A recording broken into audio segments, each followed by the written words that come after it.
कि मेरी शुभकामनाएं आरती को। और ये खराब लोग हैं।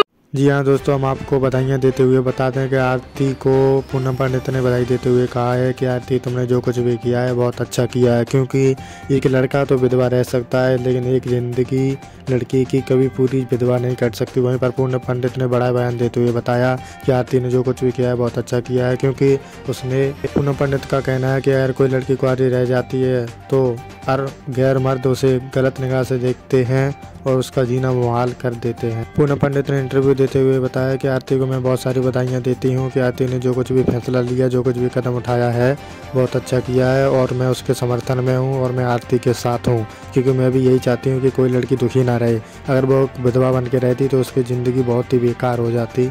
पूनम पंडित ने साफ साफ बोल दिया है कि आरती अगर तुम्हें कोई परेशानी होती है, कोई दिक्कत होती है तो तुम मुझे संपर्क कर सकती हो, क्योंकि मैं तुम्हारे समर्थन में, मैं तुम्हारे साथ हूँ, क्योंकि प्रशासन भी तुम्हारे साथ है, सारी शक्ति तुम्हारे साथ है, क्योंकि तुमने कुछ भी गलत नहीं किया है, तुमने जो कुछ भी किया बहुत अच्छा किया है। पूनम पंडित ने बयान देते हुए बताया एक लड़की अपना जीवन अकेले नहीं काट सकती। तो दोस्तों, अगर आप लोग हमारे चैनल पर नए हैं तो चैनल को सब्सक्राइब करना ना भूलें।